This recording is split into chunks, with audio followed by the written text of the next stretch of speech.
Hello, I am Aguillon, and I am part of Dr. Su's lab in the Department of Biomedical Sciences at UTRGV. Today's presentation will focus on the relationship between high cholesterol and Alzheimer's disease in Latinos in the Rio Grande Valley. Alzheimer's disease and other related dementia affects around 5.5 million of Americans that are 65 years or older. Added to this count, about 200,000 have a younger onset of Alzheimer's disease.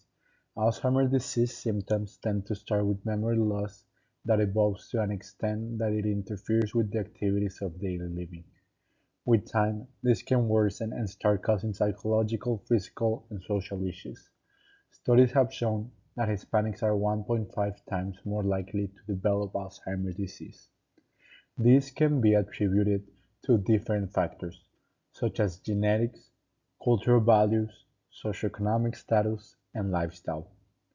On top of that, cognitive decline onset in Latinos tend to be much younger, around 45 years old. Despite these facts, Latinos are less likely to get diagnosed with Alzheimer's disease. This is most likely due to a lack of access to healthcare and cultural beliefs. Familism is a core value in Latino culture. It focuses on loyalty and unity among the family. These values have been shown beneficial in health and behavioral outcomes, such as lower depression symptoms and higher attachment to school. The impact of familism has on cognitive reserve is still unexplored.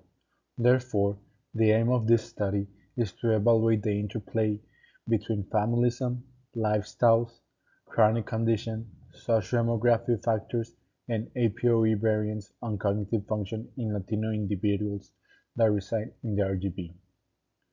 For this study, we have been recruiting subjects in the RGB for saliva samples since 2019. With the study of longevity of the Rio Grande Valley, we've accumulated 333 samples till the present day. Along with subject recruitment, we also measure their cognitive function with the Montreal Cognitive Assessment. We collect their demographic information and we measure the familism values with the attitudinal familism scale. As well, we measure healthy behaviors with the simple lifestyle indicator questionnaire.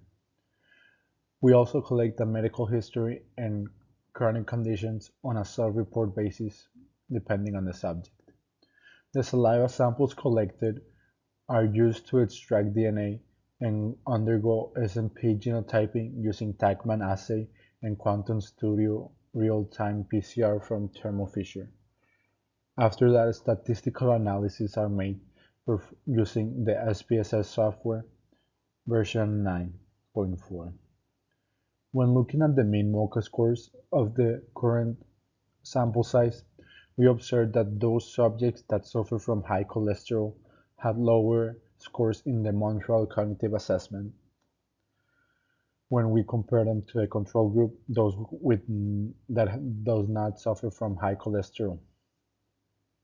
To corroborate significance of these results, we did an ANOVA test and it showed that the data was significant with a p-value of less of 0.001. In a similar manner, those subjects who were in the control group exhibited higher activity scores compared to the scores of those with high cholesterol. However, this showed to be not significant. Analyses were made to seek any correlation between APE4 with high cholesterol, but no significance was found. Similarly, analyses were made for familism, for interplay of familism and high cholesterol, and no significance was found. With our data, we were able to have an insight between high cholesterol and cognitive impairment in the Latino population. Patients with high cholesterol exhibit lower Montreal Cognitive Assessment scores when compared to the control group.